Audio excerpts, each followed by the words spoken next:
Somewhere in the ocean right now, there is an animal that could kill you without effort, without risk, and without any real change to its afternoon. It has chosen not to. Not once, not ever. The most efficient predator in the sea has looked at the entire human species, weighed its options, and decided we are simply not worth the calories. This is the story of why the ocean's deadliest hunter refuses to eat you, and why the real reason is a lot less flattering than you'd hope. Let's start with what we're actually dealing with, because the restraint only means something if you understand the threat. The orca is not a large dolphin with a pleasant attitude. It is the apex predator of every ocean on Earth, which is a title no other animal holds. Not sharks, not anything. There is no ocean an orca cannot rule, and there is nothing in the water it is afraid of. To give you a sense of scale, orcas hunt great white sharks. Not out of desperation, as a preference. Off certain coastlines, pairs of them have learned to flip a great white onto its back, which drops the shark into a kind of paralysis, hold it there until it suffocates, and then perform surgery. They open it up, remove the liver, eat only the liver, and leave the rest to sink. The most feared fish in the ocean has been reduced to a takeout container these animals open for a single organ.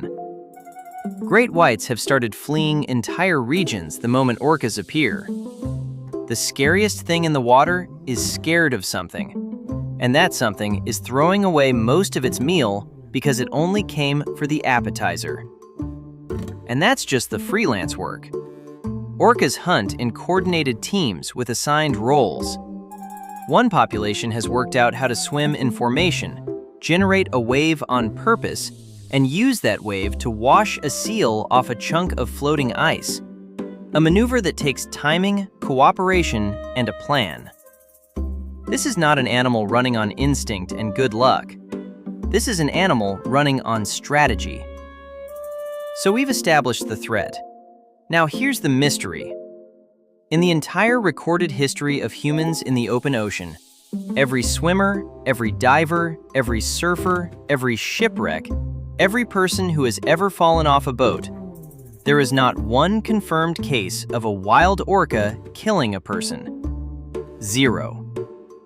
An animal that dismantles great whites for a specific organ has, for reasons entirely its own, decided that we are off limits. The question was never whether it could. The question is why it won't. The answer starts inside its head. An orca's brain is about 4 times the size of yours. Now, raw brain size doesn't prove much on its own, so before anyone gets carried away, it isn't just bigger, it's built differently. Orcas have an entire region of the brain that we simply do not have, wrapped around the parts that handle emotion, memory, and social bonding. In humans, that emotional system runs the basics: fear, attachment, the specific feeling you get when someone leaves the group chat without saying goodbye. In orcas, that same system appears to be enormous, elaborate, and doing something we still don't fully understand. The leading theory is that it powers their social life, that they may experience connection, grief, and belonging at a level our hardware isn't even built to reach. Which brings us to the important part. For an orca, culture is not a hobby, it's the operating system. And once you understand how seriously they take their own rules, the no-kill policy stops being a mystery and starts looking like very strict table manners. Because orcas don't have a diet, they have subcultures, and each one eats exactly one thing. There are groups that eat only fish and will let a perfectly edible seal swim right past their face without reacting, because a seal is simply not food to them.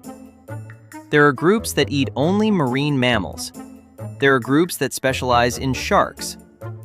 These populations can share the same stretch of ocean, speak in completely different dialects, refuse to socialize with one another, and eat entirely different menus. And none of it is instinct. All of it is taught. Here is the mechanism, and it's genuinely one of the strangest facts in biology. Female orcas go through menopause. They stop reproducing decades before they die. One of only a small handful of species on the entire planet that does this. And they spend those extra decades as the living memory of the pod. The grandmothers know where the food is in a bad year. The grandmothers know the routes, the timing, the techniques. And the grandmothers decide what counts as food.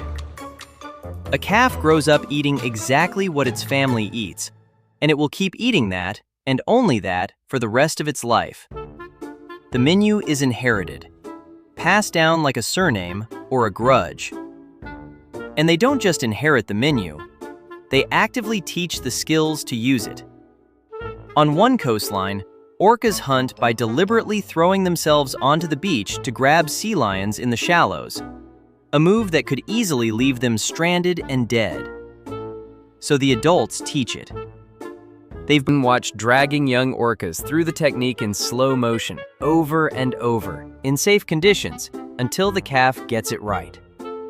That is not instinct. That is a curriculum.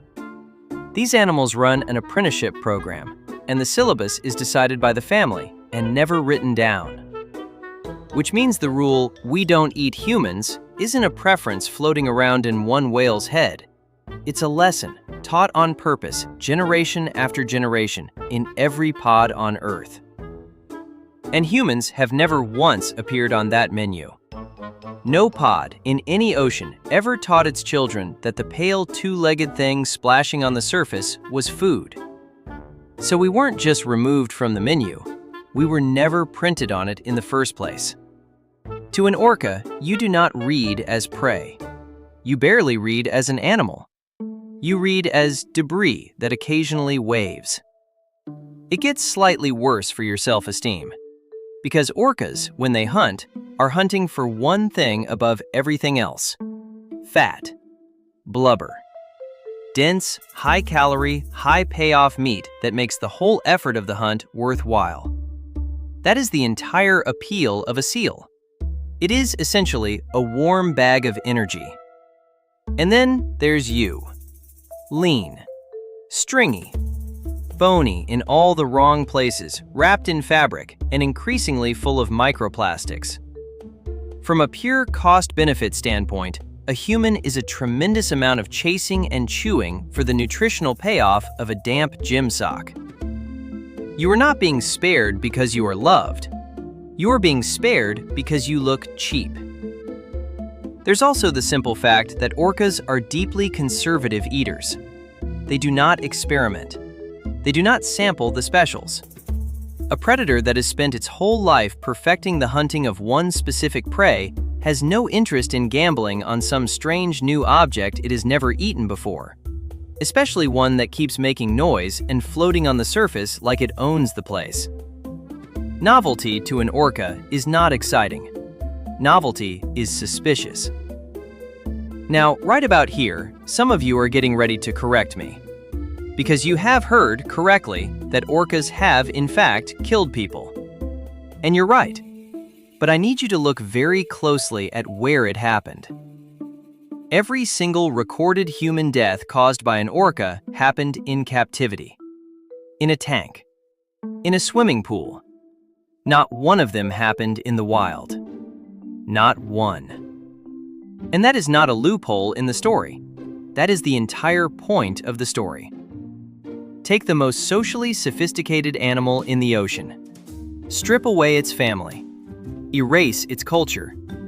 Cut it off from the grandmothers, the dialect, the inherited menu, the 100-mile-a-day life it was built to live. Drop it into a concrete box roughly the size of a hotel lobby and ask it to do tricks for fish. What breaks is not the animal's body.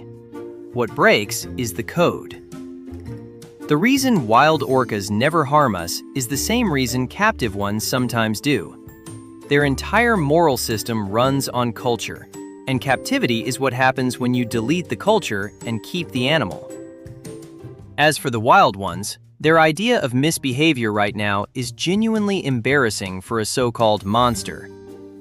Off the coast of Europe, a group of them recently developed a new fad.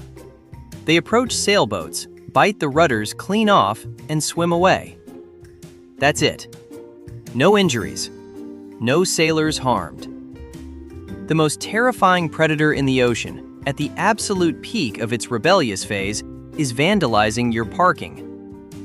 And the truly remarkable part is that the behavior is spreading. One orca started doing it, and now others are copying it, because of course they are.